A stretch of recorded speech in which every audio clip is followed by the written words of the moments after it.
everyone, welcome back to my channel. This is me Vidya from Millennial Mommyhood. It's been real long since I posted a video. Have been quite busy with the things that are going around in the house, reconstruction work and a toddler and a lot more things.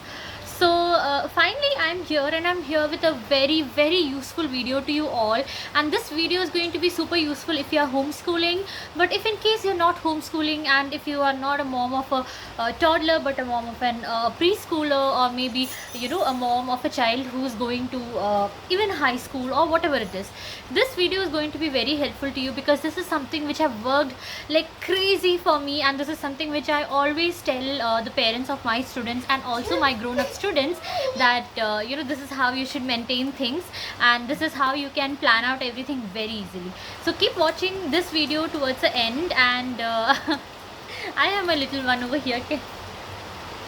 Yeah, so keep watching this video till the end, and I will tell you that how you can plan everything in the most proper way with your child, in order to make sure that this learning process becomes way more easier. Okay, if you have been following me since a real long time, you know how much I believe in the act of planning. So when you plan something, when you have everything sorted out, and you know what is the thing that you have to do next, everything becomes so easy.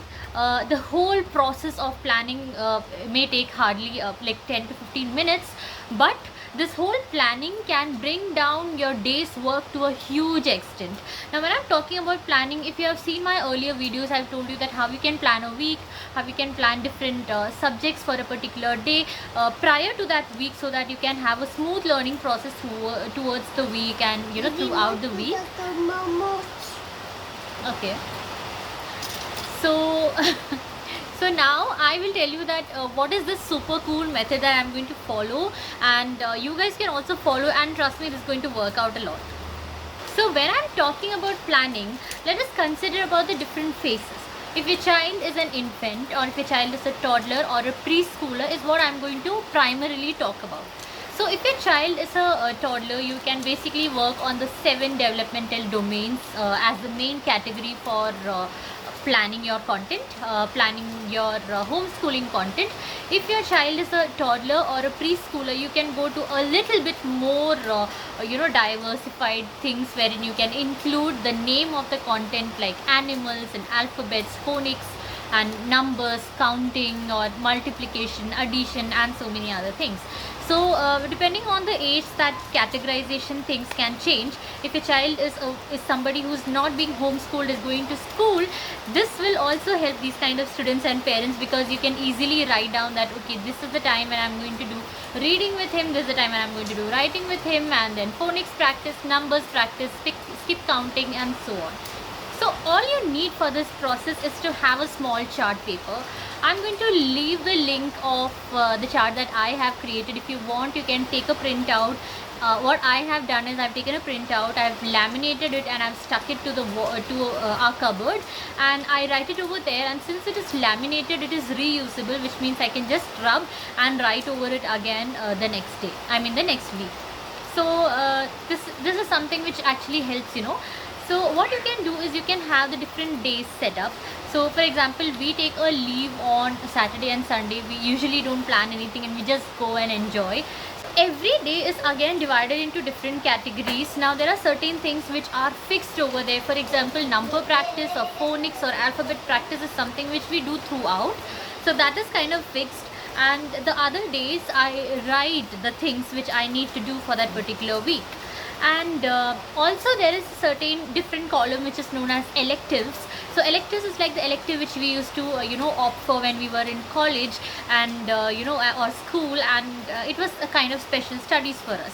So electives can have different kinds of things added up, like you can have some sensory play, or you can have music wherein you can discuss or learn about music during that time. You can have cooking or anything in the electives. So you can have a list of things, and you can pick from there and use it. Now trust me, this planning works so good. It's so nice that it moves on so easily. I have been trying this with Dhruv from past 2 weeks now, and it works like crazy. I really wanted to try it out for at least 2 to 3 weeks before I come here and tell you out that this is something which have worked for me. So you can definitely try this, and I'm sure that you're going to love it a lot. Now I'm going to show you that how have I taken a print and laminated, and how I'm sticking it, how I'm planning it, and how I'm using the folder system, which I've taught you in one of my previous videos. If you're not seen that, I'm going to link it in my description box. You can go and check it out. So I will also show you that how that folder system is kind of linked to this particular planning system, and that's it. So hope this is going to help you guys a lot.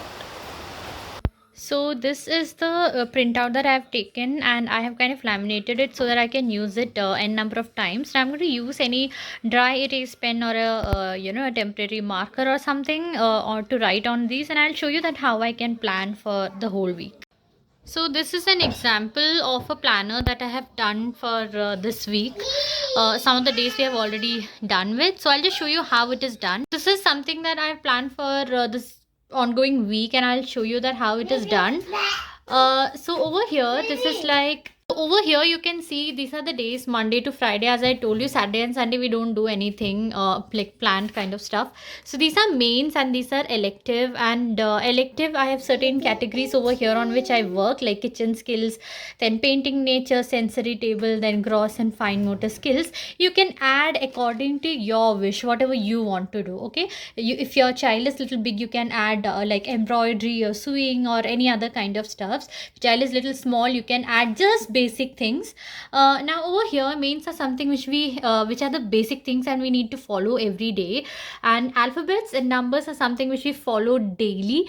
So I've written specially alphabets and numbers. I don't take a lot for a day, just an alphabet or 2 to 3 or 4 numbers a day, and then other unit plans that I do with him. And over here I have added the electives for each day, and this is how it is planned. Now how is it easy to maintain this whole system is very simple. When you have a system like this in plan, you will make sure that you are allocating time or day for every other activity. Now what happens is most of the time we end up doing stuffs from here and there, and we never end up finishing them. So if you are going according to a particular plan, what happens is that we try to stick on to that, and the whole system becomes very easy. Now as I told you that I use folders for every day, now it becomes much more easier, because Monday I know what are the things that I have to go into the folder, what are the tools that I have to keep ready for him, and this is how it helps me a lot. Hope you like this video, and if you really felt that this video is going to make your homeschooling journey or your parenting or your teaching journey or anything a bit more easier, then please do not forget to subscribe to my channel if you have not done it. Please like this video and share it with your friends so that can reach more and more people, and more moms can also be benefited out of it. Also, I have an Instagram page where I keep on sharing valuable content related to early learning. If you have not followed me there, you can go and check it out. The link of that is also there in my description box. So until next video, this is me, Vidya. Bye bye.